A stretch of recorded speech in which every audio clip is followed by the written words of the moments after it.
गुरुर्ब्रह्मा गुरुर्विष्णुर्गुरुर्देवो महेश्वरः गुरुस्साक्षात् परब्रह्म तस्मै श्रीगुरवे नमः। नमः सर्वेभ्यः।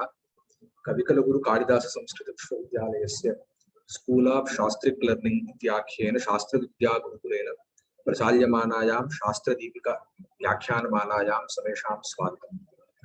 अद्य अस्य व्याख्यानमालायाः अस्याः अष्टमं पुष्पमस्ति।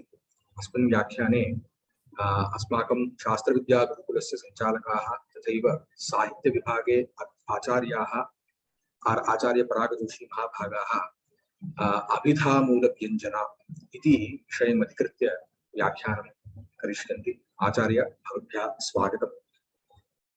नमो नमः। प्रार्थ्यते यत् भवतां व्याख्यानम् अवश्यम् उद्घाट्य योगकलया हृदयाब्जकोशं धन्यैश्चिरादपि यथा रुचिगृह्यमाणः यः प्रस्फुरत्यविरतं परिपूर्णरूपः श्रेयस्समे दिशतु शाश्वतिकं मुकुन्दः। शरदिन्दुसुन्दररुचिश्चेतसि सामे गिरां देवी अपहृत्य तमः सन्ततम् अर्थान् अखिलान् प्रकाशयतु। अभिधामूलव्यञ्जन इति विषयमादाय शास्त्रदीपिकायाम् अस्यां व्याख्यानमालायाम् अद्यतनं व्याख्यानं प्रस्तौमि। शास्त्रसेवा प्रवर्तताम् इति वचनमादाय अस्माभिः आरब्धा इयं शास्त्रदीपिका एतस्याः अष्टमम् एतद् व्याख्यानकुसुमं वर्तते। तत्र अभिधामूलव्यञ्जनायाः विषये यथा मतिः किञ्चित् उपस्थापयामि। अलङ्कारशास्त्रे अन्यशास्त्राणीव शब्दाः अर्थाः तेषाञ्च व्यापाराः इत्यस्मिन् विषये ईषत्तया किञ्चित् विलक्षणः विचारः उपस्थापितः वर्तते। अन्येषु शास्त्रेषु यथा क्वचित् अभिधायाः एव मुख्यार्थस्य एव ग्रहणं क्रियते, बहुत्र च अभिधां लक्षणाञ्च आदाय अर्थद्वयं स्वीकुर्वन्ति। इदमत्र वैशिष्ट्यम् अलङ्कारशास्त्रे यत् त्रिविधः शब्दः अत्र स्वीक्रियते, तस्य च त्रिविधाः अर्थाः अपि स्वीक्रियन्ते।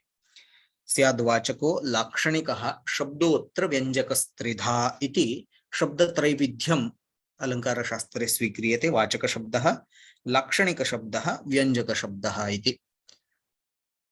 एतेषां शब्दानाम् अर्थप्रतिपादनाय तदर्थं भिन्नाः स्वतन्त्राः शब्दव्यापाराः अपि स्वीक्रियन्ते। तेषाञ्च शब्दानां त्रयः अर्थाः अपि स्वतन्त्रतया स्वीक्रियन्ते। यथा वाचकशब्दात् वाच्यार्थः, लाक्षणिकशब्दात् लक्ष्यार्थः, व्यञ्जकशब्दात् व्यङ्ग्यार्थः इति। वाच्यार्थो अभिधया बोध्यो लक्ष्यो लक्षणया मता व्यङ्ग्यो व्यञ्जनया ताः स्युः तिस्रः शब्दस्य वृत्तयः। तर्हि एताः तिस्रः शब्दवृत्तयः अत्र स्वीकृताः सन्ति अलङ्कारशास्त्रे अभिधा लक्षण व्यञ्जना इति। तत्र व्यञ्जनायाः ये प्रकाराः निर्दिष्टाः तत्र अभिधामूलव्यञ्जनाम् आदाय अत्र उपस्थापयामि। तत् प्राक् किञ्चित् व्यञ्जनायाः विषये ईषद् अवलोकयामः, ततो अभिधामूलव्यञ्जनां ज्ञातुं वयं सरलतया प्रभवेम। साक्षात् संकेतितम् अर्थम् अभिधत्ते स वाचकः। तेन वाचकेन यः अर्थः प्रतिपाद्यते सः वाच्यार्थः। संकेतितार्थबोधनाद् अग्रिमा अभिधा इति। तर्हि मुख्यार्थप्रतिपादिका संकेतितार्थबोधिनी अभिधा इति। क्वचित् यदा मुख्यार्थबाधः जायते तदा मुख्यार्थबाधे तद्योगे रूढितोऽथ प्रयोजनात् अन्योर्थो लक्ष्यते यत्सा लक्षणारोपिता क्रिया इति उच्यते। अर्थात् यस्मिन् प्रसंगे काव्येषु मुख्यार्थबाधः जायते तदा तत्सम्बन्धि कश्चन अर्थः आरोपितः अर्थः लक्षणायाः माध्यमेन स्वीक्रियते रूढिप्रयोजनयोरेकस्य साहाय्येन। सः आरोपितः अर्थः भवति लक्षार्थः।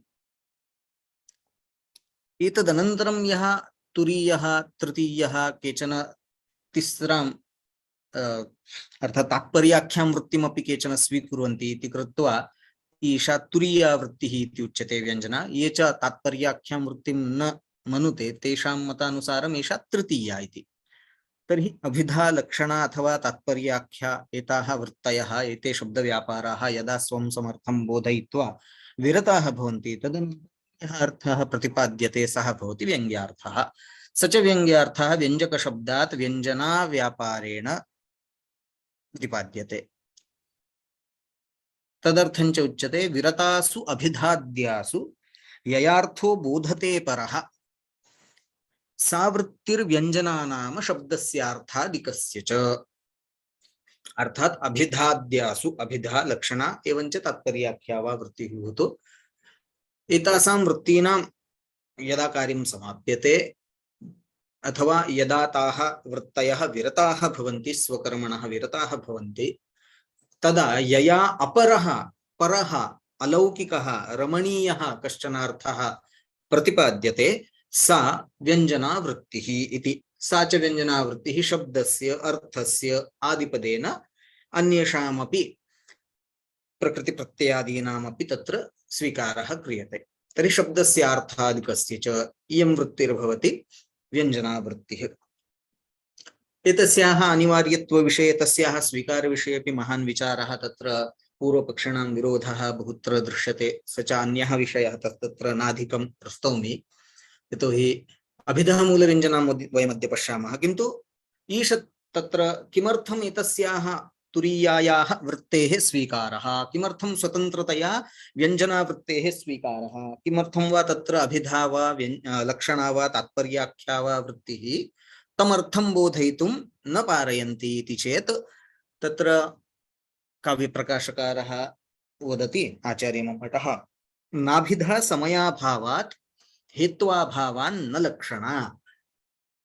अर्थात अभिधा वृत्तिः इमं व्यङ्ग्यार्थं प्रतिपादयितुं समर्था नास्ति यतः नाभिधा समयाभावात् समयस्य अभावात् अर्थात संकेतस्य अभावात्।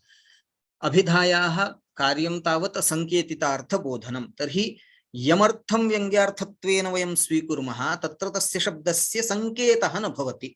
तस्मात् कारणात् संकेताभावात् समयाभावात् अभिधा कदापि समर्था न भवति व्यङ्ग्यार्थं प्रतिपादयितुम्। एवञ्च लक्षणा अपि न समर्था यतः न हेत्वाभावान् न लक्षणा।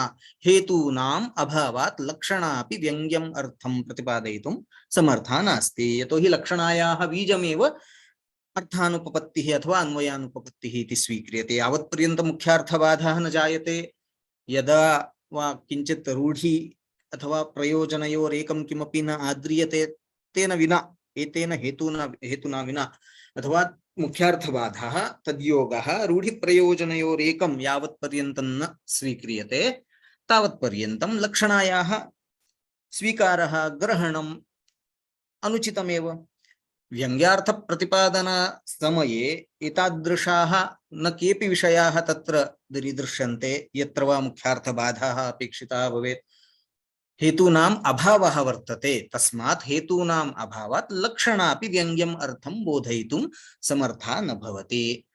अतएव विश्वनाथाचार्यः काव्यप्रकाशकारः आचार्यमम्मटः इति सर्वेपि वदन्ति यत् विरतासु अभिधाद्यासु ययार्थो बोध्यते परः सा वृत्तिर्व्यञ्जना नाम शब्दस्यार्थादिकस्य च। शब्दबुद्धिकर्मणां विरम्य व्यापाराभावः इति नयेन अभिधा लक्षणा तात्पर्याख्यासु तिसृषु वृत्तिषु स्वं स्वम् अर्थं बोधयित्वा उपक्षीणासु यया अपरः अर्थः बोध्यते सा व्यञ्जना। इत्युक्ते प्रत्येकोऽपि व्यापारः प्रत्येकापि वृत्तिः अभिधा वा भवतु लक्षणा वा भवतु तात्पर्याख्या वा भवतु तस्याः निश्चितं किञ्चित् निर्दिष्टं कार्यं वर्तते। तत् कार्यं संसाध्य सा वृत्तिः विरता भवति विरमिता भवति। केन न्यायेन इति चेत् शब्दबुद्धिकर्मणां विरम्य व्यापाराभावः अर्थात् कम्बुग्रीवादिमान् घटः इत्यर्थं बोधयित्वा अभिधा तत्र घटशब्दात् विरता भवति। तर्हि संकेतितम् अर्थं बोधयित्वा सा उपक्षिणा भवति। यत्र च मुख्यार्थबाधः तद्योगेन कश्चन अपरः अर्थः स्वीक्रियते आरोपितः अर्थः स्वीक्रियते रूढिमूलः वा प्रयोजनमूलः वा तत्र लक्षणापि तमर्थं बोधयित्वा विरता भवति। एवमेव तात्पर्याख्य वृत्तेः अपि शरवत् अभिधा व्यापारमेव दीर्घ दीर्घमिच्छन्ति सोऽयम् ईशोरिव दीर्घ दीर्घतरो व्यापारो अभिधा इत्यवत् तत्र अपि एवमेव निर्दिष्टं किञ्चिदर्थं बोधयित्वा उपक्षिणा सा भवति। ततः परं स्वं स्वम् अर्थं बोधयित्वा उपक्षीणासु अभिधा लक्षणा तात्पर्याख्यासु तिसृषु वृत्तिषु या अपरम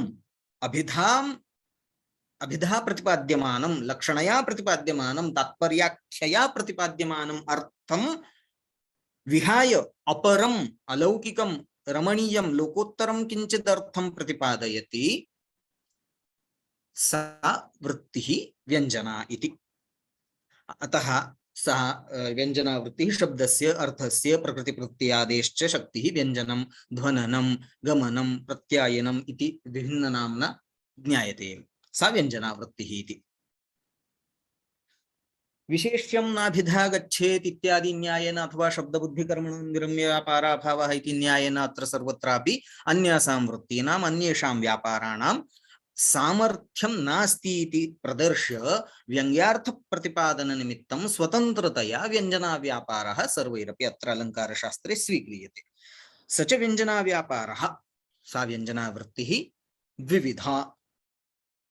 अभिधा लक्षणामूला शब्दस्य व्यञ्जना द्विधा इति। अर्थात् अभिधामूल व्यञ्जना लक्षणामूल व्यञ्जना इति। तत्रादौ काव्यप्रकाशकारस्य आचार्य मम्मटस्य मतमुद्धृत्य अभिधा मूलव्यञ्जनायाः स्वरूपं वच्मि। पश्चाच्च कविराज विश्वनाथस्य आचार्य विश्वनाथस्य मतमपि समानं वर्तते। ईशान् किञ्चिन् मात्रं भेदः तत्र अस्ति, तदपि प्रतिपादयिष्ये। अभिधा मूलव्यञ्जनायाः स्वरूपमेव माह आचार्य मम्मटः अनेकार्थस्य शब्दस्य वाचकत्वे नियन्त्रिते संयोगाद्यैः अवाच्यार्थ धीकृत व्यापृतिरञ्जनम्। अञ्जनं नाम व्यञ्जनं, व्यञ्जना व्यापारः इति। अनेकार्थस्य शब्दस्य वाचकत्वे नियन्त्रिते संयोगाद्यैरवाच्यार्थ धीकृत व्यापृतिरञ्जनम्। अर्थात् किम् इति चेत् यदा अनेकार्थकाः शब्दाः काव्ये प्रयुज्यन्ते तदा अनेकार्थस्य शब्दस्य वाचकत्वे नियन्त्रणं क्रियते। केन नियन्त्रणं क्रियते इति चेत् संयोगाद्यैः। आदिपदेन वयं किमिति जानीमः एव। वाक्यपदीयकारः संयोगो विप्रयोगश्च इत्यादि सर्वं वदति, तदस्माभिरपि अत्र द्रष्टव्यमेव अस्ति। तर्हि संयोगाद्यैः यदा वाचकत्वे नियन्त्रिते अवाच्यार्थ धीकृत या वृत्तिः भवति सा व्यञ्जना वृत्तिः। इत्युक्ते अनेकार्थकस्य शब्दस्य काव्ये यदा प्रयोगः क्रियते तदा सर्वादौ अभिधा वाचकं शब्दम् उपयुज्य मुख्यार्थं वाच्यार्थं प्रतिपादयति। तदनन्तरं सा वाच्यार्थं प्रतिपाद्य शब्दबुद्धिकर्मणां निरम्यव्यापाराभावात् सा विरमिता भवति, निरता भवति, विरता भवति। तदनु संयोगादि द्वारा वाचकत्वे एकः अर्थः नियन्त्रितः भवति, तदा अवाच्यार्थः वाच्यार्थात् भिन्नः, वाच्यार्थात् विलक्षणः, वाच्यार्थात् विरुद्धो वा कदाचित् विलक्षणो वा यः अवाच्यार्थः भवति सः अवाच्यार्थः यया वृत्त्या प्रतिपाद्यते सा भवति अभिधामूल व्यञ्जना। संयोगादीनां द्वारा वाचकत्वे एकस्मिन् अर्थे यदा अभिधा नियन्त्रिता भवति तदनन्तरं व्यञ्जनया अभिधामूल व्यञ्जनया अवाच्यार्थः कश्चन अपरः अलौकिकः अर्थः प्रतिपाद्यते। स च व्यङ्ग्यार्थः यया प्रतिपाद्यते सा भवति अभिधामूल व्यञ्जना। उदाहरणं यदा पश्यामः तदा स्पष्टमेव भविष्यति। अनेकार्थाः अर्थात् अनेके अर्थाः भवन्ति कदाचित् शब्दस्य। वयं पश्यामः यदा काव्ये यानि पदानि उपयुज्यन्ते तेषां पदानां बहुविध अर्थत्वं स्वीक्रियते एव। अनेकार्थस्य शब्दस्य यस्य अनेके अर्थाः सन्ति गृहीतशक्तिकस्य शब्दस्य तस्य वाचकत्वे नियन्त्रिते। वाचकत्वे नियन्त्रिते नाम किं? तस्य वाच्यार्थः कः? सः वाच्यार्थः अभिधया प्रतिपाद्यते। तर्हि अभिधायां यदा सः संयोगादिद्वारा वाच्यार्थः नियन्त्रितः भवति, अनुपदमेव संयोगादीनां कारणेन अवाच्यार्थः संयोगादि विप्रयोगादि साहचर्य प्रकरणादिभिः नियन्त्रिते सः अनुपदमेव एकत्र वाचकत्वे नियमिते अर्थे अवाच्यार्थः यः अभिधया प्रतिपादयितुम् अशक्यः, अत एव अवाच्यार्थः इति उक्तम्। यतोहि अभिधया प्रतिपादयितुं योग्यः वाच्यार्थः, स च वाच्यार्थः एकस्मिन् अर्थे प्रतिपादितः नियन्त्रितः। तर्हि संयोगादिभिः वाचकत्वे नियन्त्रिते सति अवाच्यार्थः तद्धीकृत अर्थात सह अवाच्यार्थः यया बुद्ध्या अथवा यया वृत्त्या प्रतिपाद्यते सा अभिधामूल व्यंजना। एकस्य वर्णसमूहात्मनः पदस्य अनेकत्र एकैव शक्तिः भवति, तदा कस्मिंश्चित् एकस्मिन् अर्थे संयोगादिना नियन्त्रणं क्रियते, अवाच्यार्थश्च यया प्रतिपाद्यते सा अभिधामूल व्यंजना।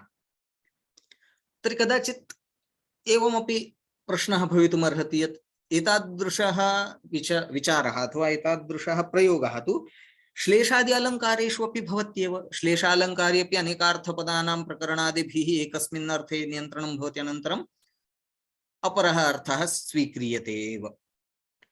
तर्हि श्लेषालङ्कारादिषु अपि अनेकार्थस्य पदस्य प्रयोगेन काव्येषु अर्थद्वैविध्यं स्वीक्रियते एव। तर्हि श्लेषवत् अत्रापि तर्हि किं निमित्तम् अभिधामूलव्यञ्जना इति स्वतन्त्रतया उच्यते चेत् इति शङ्कायाम् एव स्पष्टतया तत्र कारिकायामाह वाचकत्वे नियन्त्रिते इति, अर्थात् श्लेषवत् अभिधातः एव द्वितीय अर्थग्रहः अत्र नास्ति। श्लेषालङ्कारे एकः अर्थः द्वितीयश्च अर्थः अभिधया एव स्वीक्रियते। तत्र एकस्मिन् अर्थे अभिधा नियन्त्रिता न भवति, वाचकत्वे नियन्त्रिता न भवति। तेन कारणेन अभिधातः एव द्वितीयोऽपि अर्थः श्लेषालङ्कारे स्वीक्रियते, किन्तु अभिधामूलव्यञ्जनायाम् एकस्मिन् अर्थे अभिधा अर्थं प्रतिपाद्य नियन्त्रिता भवति संयोगादिभिः। अत एव एतादृश इति शङ्कायाः वारणाय एव उक्तं वाचकत्वे नियन्त्रिते। अभिधावृत्तिः तत्र नियन्त्रिता भवति, तदा सा अपरमर्थं बोधयितुं समर्था न भवति, यतोहि संयोगादिना सा नियन्त्रिता। तर्हि वाचकत्वादीनां नियन्त्रणं संयोगादिमाध्यमेन यदा जायते तदा अपरः अर्थः अवाच्यार्थः भवति। अवाच्यार्थः इति कारणेन अभिधया एव सः प्रतिपादयितुं न शक्यते, तस्मात् श्लेषात् अयं विषयः भिन्नः इति।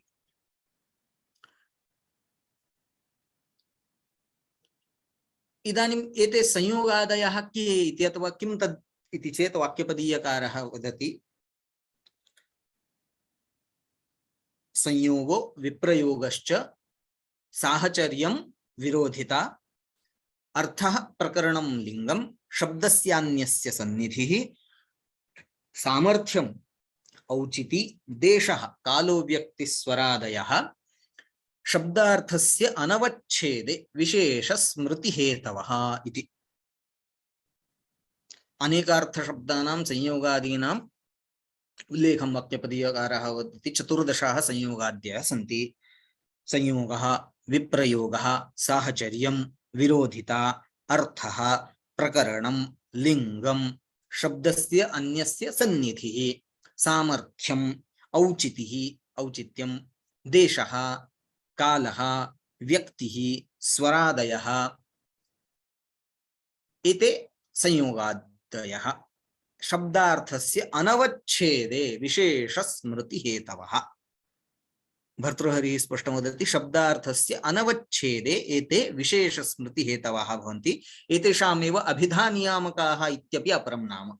अभिधां नियम्य अभिधां नियन्त्रयन्ति इति कृत्वा अभिधा नियामकाः एते। अनेकार्थकस्य शब्दस्य संयोगाद्यैः नियन्त्रिते एकत्रार्थे अन्यधी हेतुः व्यञ्जना साभिधाश्रया इति आचार्य विश्वनाथस्यापि स्वरूपं सोऽपि समानतया एतस्य उल्लेखं करोति तस्मात् न विशेषः तत्रापि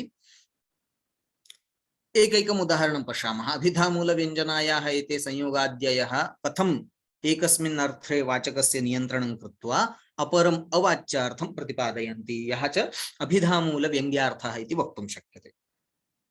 संयोगः विप्रयोगः इति संयोगः नाम साहचर्यं विप्रयोगः नाम विरोधः वियोगः इति। तर्हि अत्र उदाह्रियते सशङ्खचक्रो हरिः इति। शङ्खचक्रयोगेन अत्र हरिशब्दः विष्णुम् एव अभिधत्ते। इदानीं पश्यन्तु अत्र किम् इत्युक्ते हरिः इति पदम् अनेकार्थकं पदं वर्तते। एतस्य 21 अर्थाः अमरकोशे प्रतिपादिताः। भेकः, मर्कटः, इन्द्रः, देवः, विष्णुः एवं प्रकारेण अनेकार्थकः शब्दः वर्तते एषः हरिः इति। तर्हि अनेकार्थस्य शब्दस्य अभिधया वाचकत्वे नियन्त्रिते यदा अवाच्यार्थः प्रतिपाद्यते संयोगादीनां नियामकेन तदा सः अभिधामूलव्यङ्ग्यार्थः इति। यथा अत्र हरिः इति शब्दस्य अनेकार्थकाः सन्ति किन्तु अनेकार्थकस्य अस्य शब्दस्य शङ्खचक्र संयोगात् हरिः इत्यस्य विष्णुः इत्येषः एव अर्थः अभिधामूलव्यञ्जनया प्रतिपाद्यते। यतोहि संयोगादिभिः नियन्त्रिता सा अभिधा विष्णुम् एव अभिधत्ते न तु देवम् इन्द्रं मर्कटं भेकं वा इत्यादि। तर्हि अत्र शङ्खचक्र संयोगवशात् हरिशब्दः विष्णुम् एव अभिधत्ते। तथैव विप्रयोगः अपि। विप्रयोगः नाम अशङ्खचक्रो हरिः। अत्रापि समानतया उदाहर्तुं शक्यते यत् हरि इत्यस्य अनेकार्थस्य शब्दस्य शङ्खचक्र वियोगात् विप्रयोगात् हरि इति शब्दस्य विष्णुः एव इति अर्थः न तु अपरः अर्थः इन्द्रः वा देवः इत्यादि वा। अतः संयोगवशात् विप्रयोगवशात् च कस्य शङ्खचक्रस्य शङ्खस्य चक्रस्य च संयोगकारणात् विष्णुरिति पदे एव सः हरिशब्दस्य अर्थः। तथैव शङ्खचक्र वियोगात् विप्रयोगात् अपि तत्रैव सः विष्णुरिति अर्थः। क्षम्यताम्। एवं पुनः उदाह्रियते द्वितीयं यत् संयोगो विप्रयोगश्च साहचर्यम्। इदानीं यथा सशङ्खचक्रो हरिः इत्यत्र अनेकार्थकस्य हरिति शब्दस्य शङ्खचक्र संयोगात् विष्णुरित्यस्मिन् अर्थे अभिधामूलव्यञ्जना न तु इन्द्र अनिल चन्द्र सूर्य इत्यादौ। तथैव शङ्खचक्र विप्रयोगात् अशङ्खचक्रो हरिः इत्यस्यापि विष्णुरित्येव अर्थः न तु इन्द्र अनिल यम इत्यादि। तथा साहचर्यं विरोधिता इत्यपि एकं साहचर्यं भीमार्जुनौ इति। अर्जुनः इति शब्दः अर्जुन इति पदस्य अनेकार्थाः सन्ति। अर्जुन वृक्षः वृक्षविशेषः अपि स्वीक्रियते, काष्ठविशेषः अपि स्वीक्रियते, नरविशेषः अपि स्वीक्रियते, पृथापुत्रः अपि स्वीक्रियते। तर्हि अनेकार्थस्य अस्य अर्जुन इति शब्दस्य साहचर्यवशात् साहचर्यं कस्य अस्ति भीमार्जुनौ। तर्हि भीमसाहचर्यवशात् अर्जुन इति एक अनेकार्थकं पदमपि पार्थ पृथासुतः इत्यस्मिन् अर्थे एव अस्मान् अर्थं प्रतिपादयति। तर्हि एकः अर्थः अभिधया प्रतिपादितः यः नियन्त्रितः भवति तथा विरोधे अपि। यथा भीमार्जुनौ इत्यत्र साहचर्यवशात् अर्जुनः इत्यस्य पार्थः इति अर्थः, तथा कर्णार्जुनौ अथवा रामार्जुनौ इत्यत्रापि कर्णार्जुनौ इत्यत्र कर्णस्य अर्जुनस्य च वैरं शत्रुत्वं विरोधिता अत्यन्तं सुप्रसिद्धा। तेन कारणेन कर्णः इति अनेकार्थस्य पदस्य न तु कर्णः न तु अपरविशेषः अर्थः अपि तु सूतपुत्रः सूर्यपुत्रः कर्णः इत्येव अथवा किं रामार्जुनौ इत्यत्र अनेकार्थकं पदं वर्तते रामः रामः नाम बलरामः परशुरामः श्रीरामः किन्तु अत्र रामार्जुनौ इत्यनेन कार्तवीर्यस्य तस्य भगवतः एव स्मरणं क्रियते एवं साहचर्यवशात् विरोधितायाः च कारणेन अनेकार्थस्य पदस्य एकस्मिन् अर्थे नियमनं क्रियते कर्णार्जुनौ इत्यत्र कर्णः इति सूतपुत्रः तत्र विरोधिता इति कारणम् अर्थात् विरोधितायाः कारणेन संयोगो विप्रयोगश्च साहचर्यं विरोधिता अर्थः अर्थः इत्युक्ते तस्य शब्दस्य यः अर्थः अस्ति उदाहरणं स्वीकृत्य वदामि स्थाणुं वन्दे इत्यत्र स्थाणुं वन्दे इत्यत्र अर्थ इति कारणेन अथवा प्रयोगदृष्ट्या स्थाणुपदस्य यद्यपि अनेकार्थाः सन्ति स्थाणुः नाम काष्ठविशेषः स्थाणुः नाम शिलाखण्डविशेषः स्थाणुः नाम शिवः किन्तु स्थानं वन्दे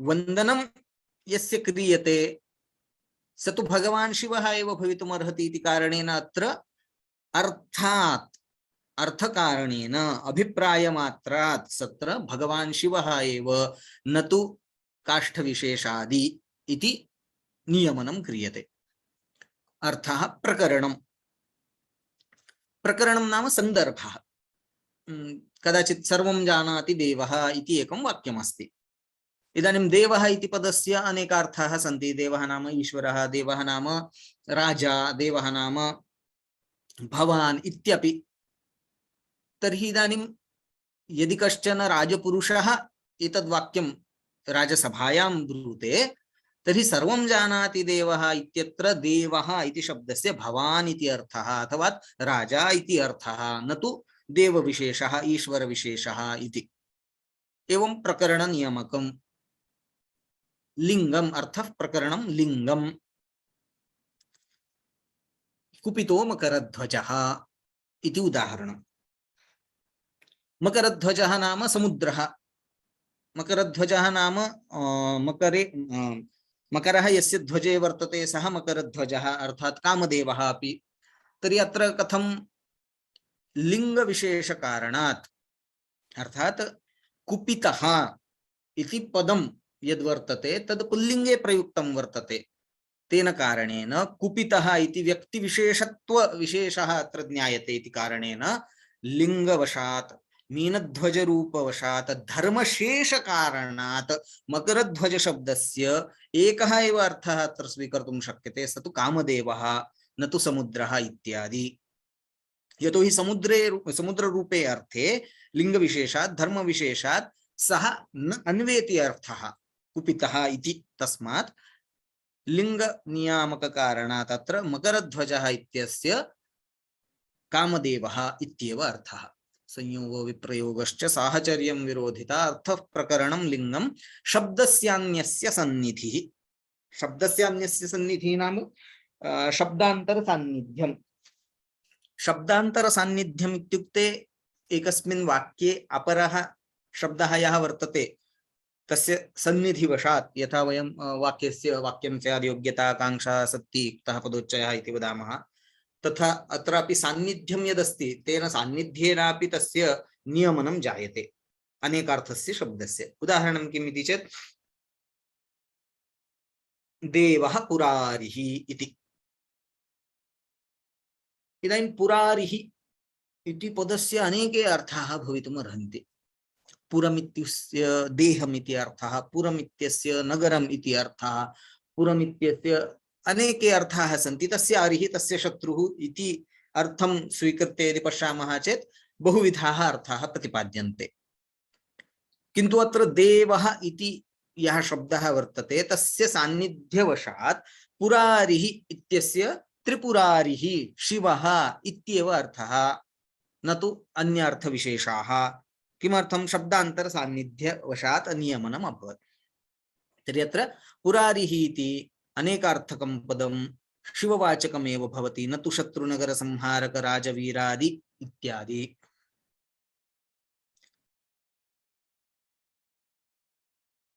सामर्थ्यम् इति 14 सन्ति, इदानीं नवमं सामर्थ्यम् इति। सामर्थ्यं नाम किम् इति चेत् मधुना मत्तः पिकः इति एकं वाक्यं। तर्हि अत्र मधु इति पदम् अनेकार्थकं वर्तते। मधुशब्दस्य मद्यम् इति अर्थः, मधुशब्दस्य मधुः हनि इत्यपि अर्थः, मधुशब्दस्य मधुरम् इत्यपि अर्थः, मधुशब्दस्य वसन्त ऋतुः इत्यपि अर्थः, मधुशब्दस्य मधुदैत्यः मध्वरिः इति वदामः खलु वयं, मधुनामकदैत्यः। तर्हि अनेकार्थकम् एतत् पदं वर्तते। किन्तु अत्र मधुना मत्तः पिकः, पिकः अर्थात् कोकिलः, मत्तः, तर्हि कोकिलस्य मत्तत्वं जनयितुं सामर्थ्यं मद्ये नास्ति, दैत्ये नास्ति, अपि तु कुत्र वर्तते? वसन्त ऋतौ, वसन्तसमये सम्प्राप्ते काकः काकः पिकः पिकः इति खलु। तर्हि सामर्थ्यकारणात् मधु इति यत् पदम् अनेकार्थकं वर्तते, तत् पदं वसन्त ऋतौ एव अत्र अस्मान् नियामयति तम् अर्थं, मधुना मत्तः पिकः इत्यत्र। तर्हि मधु इति शब्दस्य वसन्त ऋतुरिति अर्थः, न तु दैत्यविशेषः मद्यादि इति। सामर्थ्यम् औचितिः, औचितिः नाम औचित्यम्। औचित्यम् इत्यस्य उदाहरणं पातु वो दयितामुखम्, पातु वो दयितामुखम्, दयिता नाम नायिका। इदानीम् अत्र मुखम् इति एकं पदमस्ति। मुखम् इति पदस्य वाच्यार्थः अथवा मुख्यार्थः यः भवति तत्तु किम्? आननम् इति।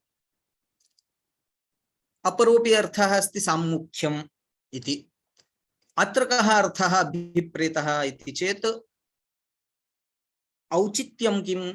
दयितायाः मुखं पातु वः। तर्हि न तु देवविशेषः ईश्वरविशेषः, सा मां पातु सरस्वती, शिवः पातु इत्यादि वयं वदामः। तर्हि ईश्वरे रक्षणसामर्थ्यमस्ति इति कारणेन तत्र वयं पातु इत्यस्य रक्षतु इति ईश्वरादि देवविशेषादि मुखेषु तत् प्रयोगं कुर्मः।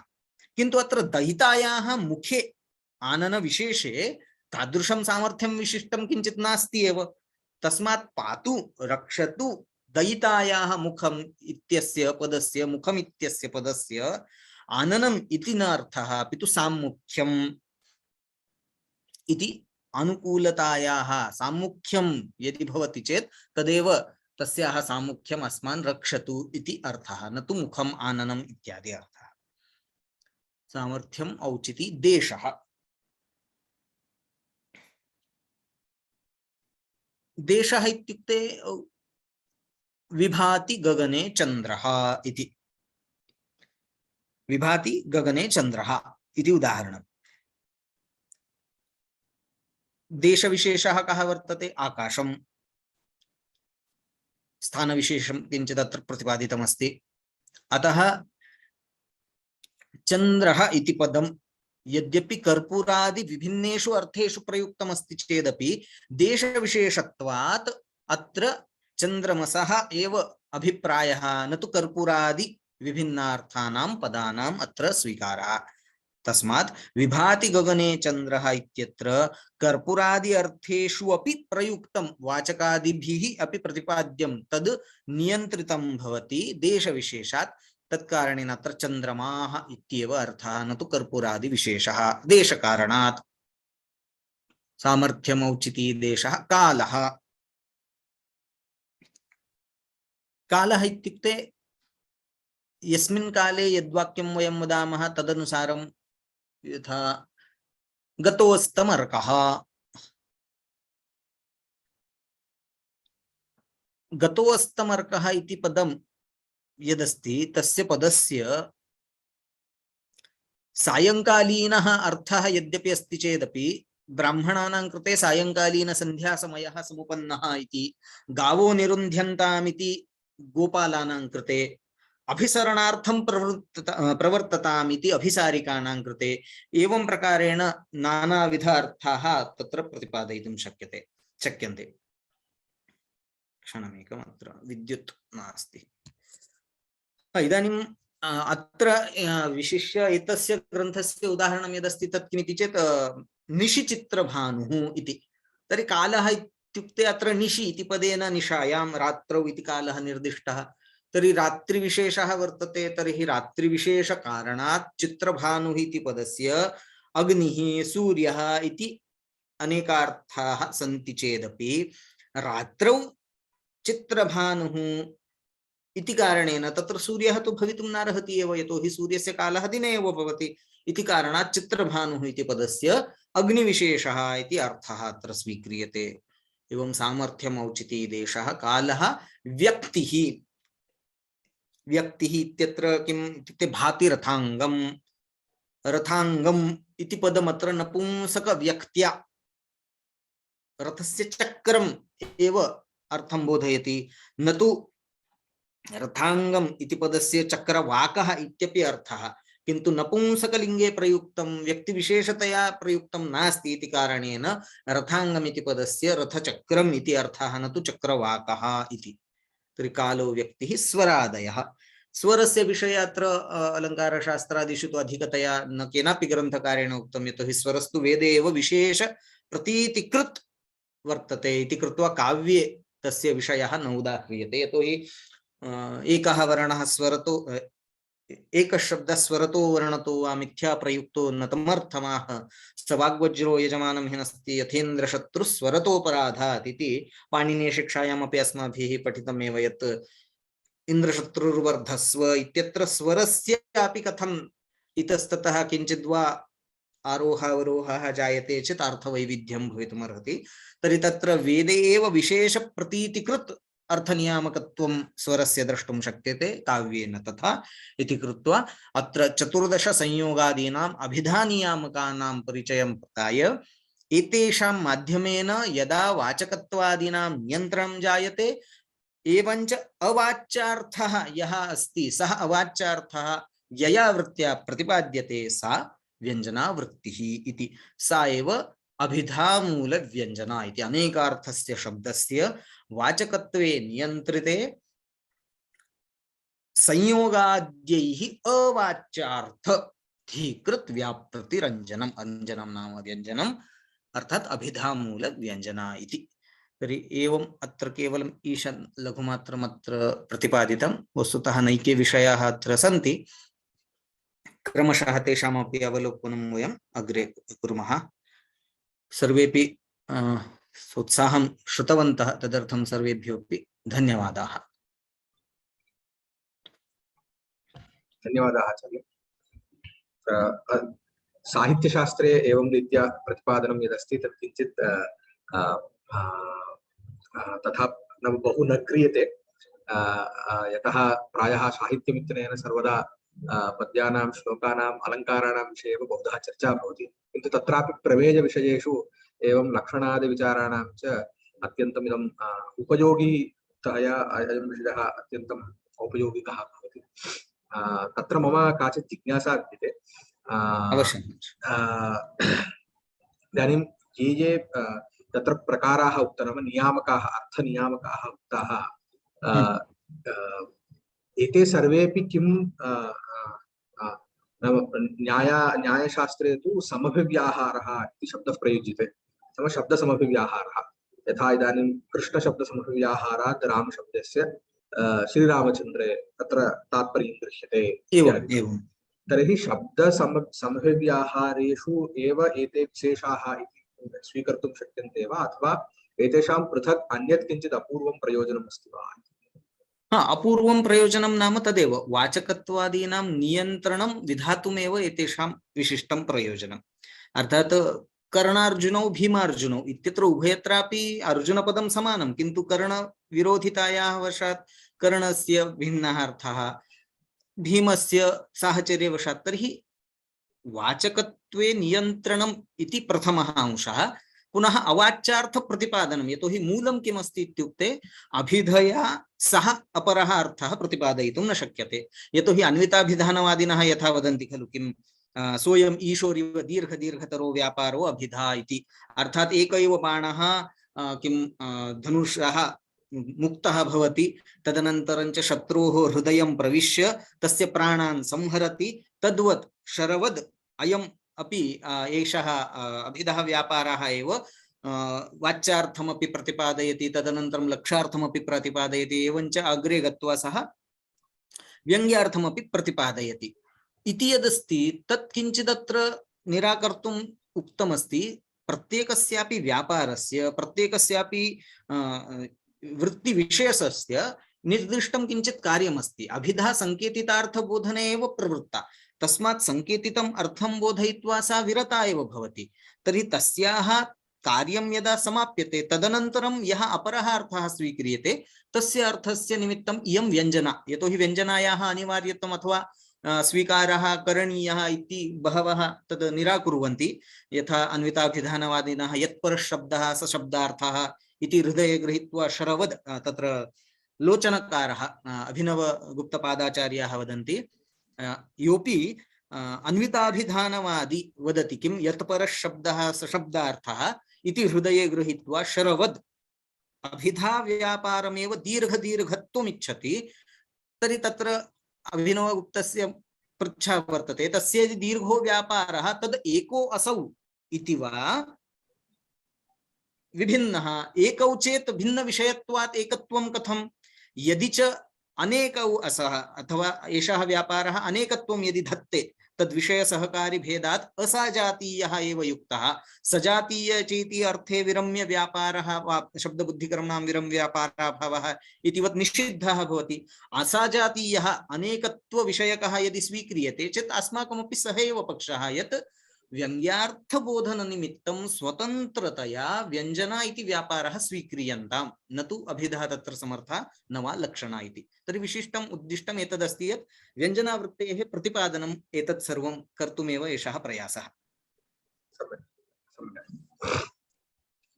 धन्यवादाः तर्हि शान्तिमन्त्रेण अस्य उपसंहारः सर्वे भवन्तु सुखिनः सर्वे सन्तु निरामयाः सर्वे भद्राणि पश्यन्तु मा कश्चित् दुःखभाग् भवेत् शान्तिः शान्तिः शान्तिः